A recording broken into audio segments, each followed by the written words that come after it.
Hello everyone, this is Suvadarshini. Welcome to study rights. So बच्चों, आज हम स्टार्ट करेंगे the living organism characteristics and habitat का second topic जो है हैबिटेट एंड एडेप्टेशन। हैबिटेट क्या है एंड एडेप्टेशन क्या है, अभी इसको देखेंगे। ठीक है। सो what do you find from the plants and animal listed in activity 1? हमने activity 1 ऑलरेडी कर दिया था। जैसे कि हम अलग अलग रीजन में, फॉरेस्ट में क्या मिलता है, डेजर्ट एरिया में क्या मिलता है, सी में क्या मिलता है, तो कौन सा मिनरल्स मिलता है, कौन सा प्लांट्स मिलता है, कौन सा एनिमल मिलता है, इसका लिस्ट आउट किया था। फिर देखेंगे और क्या करेंगे। Did you find a large variety in them? Yes, we found a large variety in them. Look at what you have entered in column for the desert and the column for the sea in table 9.1. Did you list very different kind of organism in the two columns?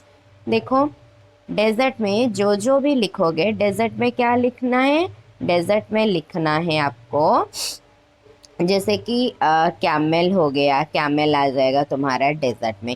लेकिन सी में क्या camel आएगा? नहीं, सी में क्या आएगा? Suppose C में आ गया फिश। तो ये दोनों में कितना डिफरेंस है? बहुत ही डिफरेंस है। ठीक है। क्या क्या डिफरेंस है? कैमल जहाँ रहता है वो डेजर्ट है, फिश जहाँ रहता है वो पानी में रहता है, वाटर में रहता है। और कैमल क्या है? कैमल क्या करता है? एयर में जो ऑक्सीजन प्रेजेंट रहता है उसको लेता है। आपको तो पता है फिश किसका ऑक्सीजन लेता है? डायरेक्टली वो एयर से ऑक्सीजन नहीं लेता है, वो वाटर में जो डिजॉल्व होकर ऑक्सीजन रहता है उसको लेता है। ठीक है। तो इन दोनों के बीच में बहुत सारा डिफरेंस है। ठीक है। Then what are the surroundings like in these two region? तो सराउंडिंग में क्या क्या इन जो फिशेस होते हैं एंड कैमल होते हैं, उनका सराउंडिंग कैसा है, हमने अभी डिस्कस किया। In the sea, plant and animals are surrounded by saline और सल्टी वाटर। तो वो कहाँ रहते हैं? वो सलाइन वाटर, जो कि सल्टी वाटर होता है, उसको सलाइन वाटर बोलते हैं। ठीक है। Most of them use the air dissolved in water. कौन सा एयर वो यूज करते हैं? जो वाटर में जो ऑक्सीजन डिजॉल्व होकर रहता है उसी को ही वो यूज करते हैं। ठीक है। Clear? There is a very little water available in the desert. Desert में क्या होता है? बहुत कम पानी मिलता है। It is very hot in the day time and very cold at night in the desert. और डेजर्ट में क्या होता है? डेजर्ट में मतलब ये बात है कि याद रखो, जो दिन में क्या होता है, लैंड एरिया जल्दी गर्म होता है एंड जल्दी ठंडा भी हो जाता है। उसके हिसाब से लैंड एरिया में हमारा डेजर्ट जाएगा, तो डेजर्ट भी क्या होता है, दिन में, डे टाइम में वेरी हॉट मतलब बहुत गर्मी होता है एंड रात को बहुत ठंडा हो जाता है। The animals and plants of the desert live on the desert soil and breathe air from the surroundings. जो एनिमल डेजर्ट में सर्वाइव करते हैं वो डेजर्ट सॉइल में रहते हैं, और ब्रीदिंग कैसे करते हैं? उनके सराउंडिंग्स में जो जो एयर है उसी को ही ब्रीदिंग करते हैं। Clear? Then the sea and the desert are very different surroundings and we find very different kind of plants and animals in these two region. तो सी एंड वाटर के बात करेंगे तो क्या है, वो पूरा डिफरेंट सराउंडिंग्स है। डिफरेंट सराउंडिंग्स हो गया तो हमें क्या मिलेगा? डिफरेंट काइंड्स ऑफ प्लांट्स मिलेंगे and different kinds of animals also देखने को मिलेंगे। ठीक है। Let us look at two very different kind of organisms from the desert and the sea. Desert में देखो क्या मिला, देखने को कैमल मिला, एंड सी में क्या मिला? सी में मिलेगा हमको फिश मिलेगा। ठीक है। Then the body structure of camel helps it to survive in desert condition. तो डेजर्ट कंडीशन में क्या हुआ? कैमल का जो बॉडी स्ट्रक्चर है वो क्या करेगा? उसको हेल्प करेगा सरवाइव करने के लिए। कैमल हैव क्या है उसका बॉडी स्ट्रक्चर ये भी देखेंगे। Camel have long legs which help to keep their body away from the heat of sand। हमें तो पता है ना डेजर्ट एरिया क्या होता है, दिन में बहुत ही गर्मी होता है। इतना गर्मी वो कैसे टॉलरेट करता है, कैमल कैसे टॉलरेट करेगा, क्योंकि कैमल का बॉडी वैसे बना ही हुआ है। कैसे, उसका जो पैर होता है वो क्या करता है, वो उसका बॉडी हीट को मतलब आने नहीं देता, ट्रांसफ़र नहीं होता है हीट। क्यों? उनका लॉन्ग लेग होते हैं, उनका लॉन्ग लेग होते हैं। Clear? Then they excrete small amount of urine. वो उनका जो यूरिन होते हैं बहुत कम यूरिन वो एक्सक्रेट करते हैं। Their dung is dry and do not sweat. उनका डोंग भी बहुत सूखा सूखा डंग होते हैं, पानी तो नहीं पीते हैं। ठीक है। Since camels lose very little water from their bodies. देखो, हम ज़्यादा जितना पानी पिएंगे हमारा बॉडी से क्या होगा, हमारा यूरिन ज़्यादा निकलेगा, देन हमारा स्वेटिंग भी ज़्यादा होगा। कैमल मतलब कहने का बात है कि डेजर्ट में तो बिल्कुल भी पानी नहीं मिलता है, बहुत ही कम लिटिल वाटर मिलता है वहाँ पे। तो डेजर्ट भी उसके हिसाब से कम पानी पीता है। अगर कम पानी पिएगा तो क्या होगा, उसका स्वेटिंग कहाँ से होगा, इसीलिए स्वेटिंग भी नहीं होता है एंड यूरिन भी कम निकलता है। Clear? Then they can live for many days without water. This is so important. Camel जो होता है वो बहुत दिन रह जाता है विदाउट वाटर। वाटर चाहिए ही नहीं। हम एक दिन में रह पाएंगे क्या, एक दिन क्या, कुछ घंटे भी हम नहीं रह पाएंगे विदाउट वाटर। ठीक है। तो हमारा बॉडी स्ट्रक्चर ऐसा मेडअप अप है, कैमल का बॉडी स्ट्रक्चर अलग मेडअप अप है। तो क्या वेरी करता है, बॉडी का स्ट्रक्चर वेरी किया। Now clear? Look, let us look at different kinds of face. अभी फेस का बात करेंगे। Some of these are shown in figure 9.3। There are so many kind of face, but do you see that they all have something common about their shape? तो देखो 9.3 figure में कितना सारा face दिखाई देता है। देखो, इसको मैं बड़ा कर रही हूँ। ये वाला, ये एक अलग टाइप का, ये एक है, देन ये एक है। ये सारे अलग अलग टाइप का क्या फेस होता है, लेकिन ये जो सारे फेस होते हैं एक कॉमन चीज़ उनका देखो, शेप। इनका शेप में ज़्यादा सिमिलैरिटीज है। Clear? Then all the one son there have the streamline shape. तो क्या उनका शेप कैसा है, स्ट्रीम्ड लाइन शेप है सारे फेस का। That was discussed in chapter 8 में, हम ऑलरेडी पढ़े हैं। चैप्टर 8 में फिश का जो शेप होता है वो स्ट्रीमलाइंड होते हैं। This help them move inside water.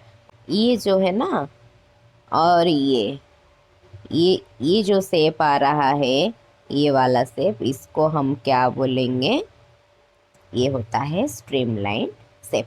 और ये क्या करता है, वो हेल्प करता है स्विम करने के लिए वाटर के अंदर। Fish have slippery scales on their bodies. उनके बॉडी के ऊपर स्केल्स प्रेजेंट होते हैं। These scales protect the fish and also help in easy movement through water. और स्केल्स का काम क्या होता है, स्केल प्रोटेक्ट करता है। जैसे कि हमारा बॉडी का जो स्किन हेयर होते हैं वो हमारा बॉडी को प्रोटेक्ट करते हैं, स्किन हमारा बॉडी को प्रोटेक्ट करता है। तो वैसे उनको प्रोटेक्ट कौन करता है, स्केल्स प्रोटेक्ट करता है। Clear? These scales protect the fish and also help in easy movement through water। और वाटर में मूवमेंट करने के लिए हेल्प करता है। We discussed in chapter 8 that fish have flat fins and tails that help them in change direction and keep their body balance in water। जो fins होते हैं ना, ये वाला देखो, ये वाला फिन हो गया एंड ये टेल, ये क्या करता है, ये हेल्प करता है वाटर में। ये क्या सीधा सीधा ऐसा जाएगा पानी में, पूरा सीधा डायरेक्शन में जाएगा नहीं। हम क्या पूरा सीधा डायरेक्शन में जाते हैं, हमारा भी मन होगा, हम राइट साइड जाएंगे, लेफ्ट टर्न लेंगे, तो उनका भी मन होता है हम इधर उधर थोड़ा डायरेक्शन चेंज करेंगे। वो डायरेक्शन चेंज करने में मदद कौन करता है? उनका जो शेप मतलब एक बॉडी स्ट्रक्चर उनको हेल्प करता है। बॉडी में जो प्रेजेंट होता है फिन एंड टेल उनको हेल्प करता है। Clear? Then gills present in the fish help them to use oxygen dissolve in water. और हम जो वाटर में डिजॉल्व ऑक्सीजन को वो ब्रीदिंग में लेते हैं, तो कौन सा ऑर्गन उसमें हेल्प करता है? उनका गिल्स उनको हेल्प करते हैं। जैसे हमको हमारा नॉस्ट्रिल हेल्प करता है ब्रीदिंग करने के लिए, उनका गिल्स भी उसको हेल्प करता है ब्रीदिंग करने के लिए। Now clear?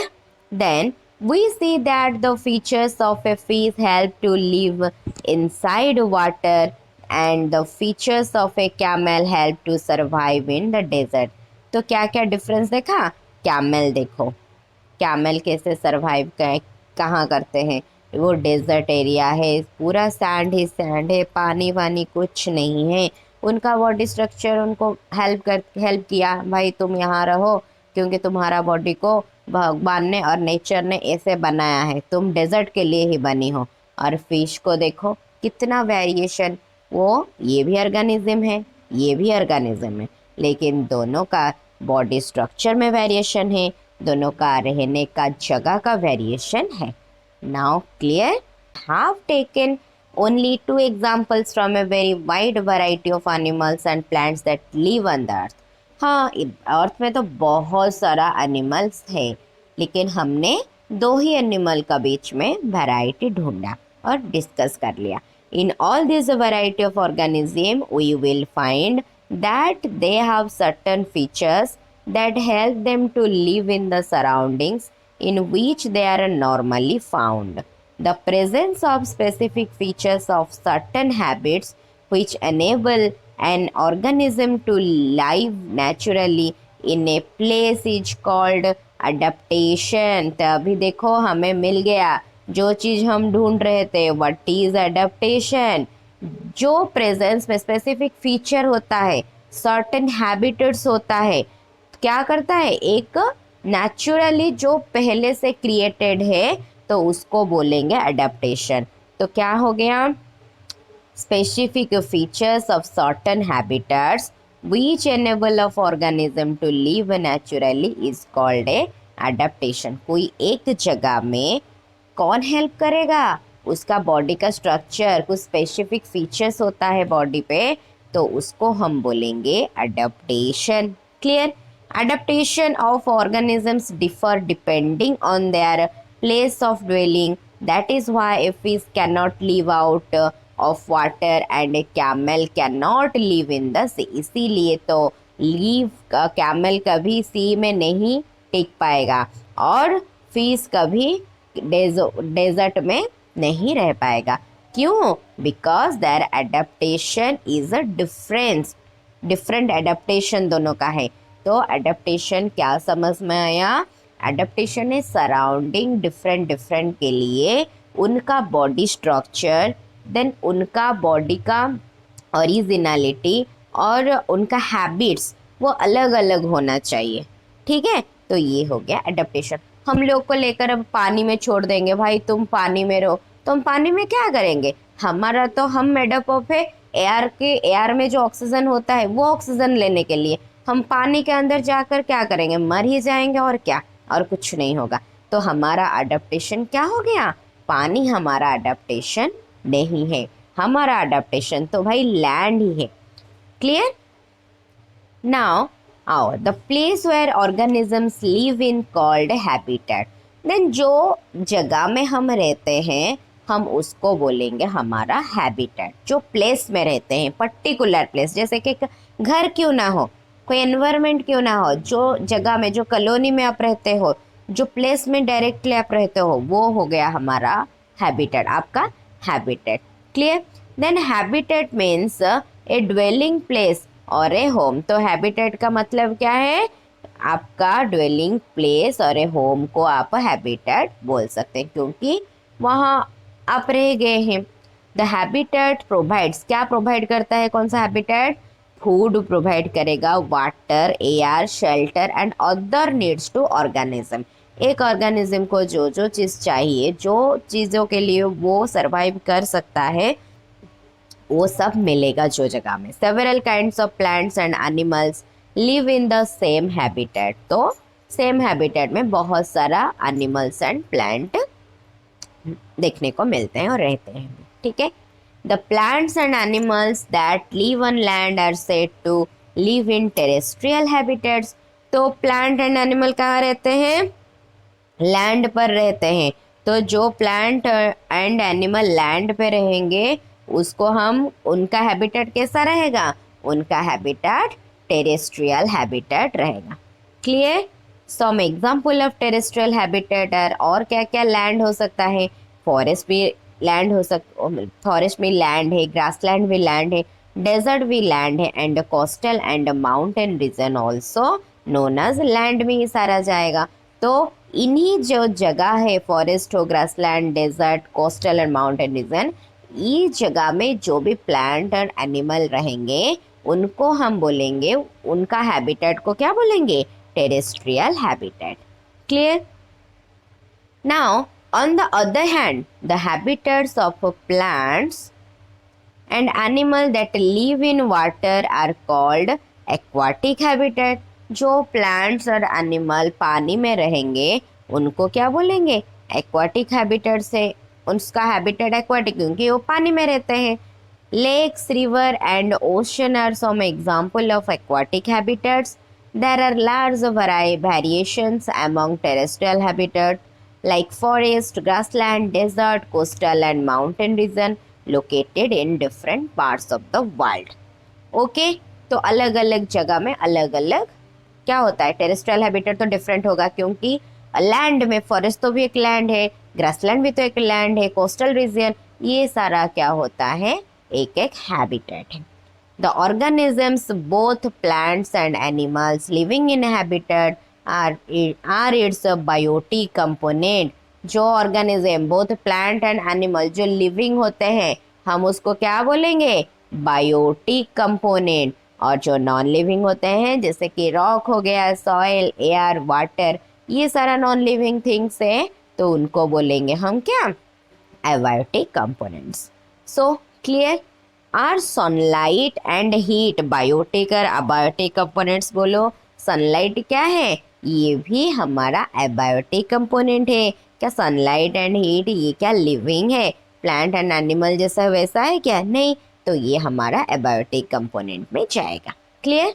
We know that some plants grow from seeds। Let us look at some abiotic factors and their effect on seeds as they grow into young plants। तो एक plant में activity 2 में हम कुछ plant को लेकर देखेंगे क्या क्या अबायोटिक फैक्टर उनको, उनके लिए ज़रूरी है, नेसेसरी है, ये सारे हम डिस्कस करेंगे। सो आज इस क्लास में हमने एडेप्टेशन क्या है, हैबिटेट क्या है, देन हैबिटेट में गया हमारा टेरेस्ट्रियल हैबिटेट जो लैंड में रहते हैं plants and animal living organism, then aquatic habitat, ये सारे डिस्कस किए। उसके छोड़कर हम biotic also, biotic and abiotic also discuss किए, ठीक है। अगर इस रिलेटेड कुछ भी डाउट है तो मेरे को कमेंट सेक्शन में आप पूछ सकते हैं, ठीक है। और हम एक्टिविटी 2 से हम नेक्स्ट क्लास में शुरू करेंगे। अगर आप लोग मेरे चैनल में नए हो तो मेरे चैनल को सब्सक्राइब कर दीजिए।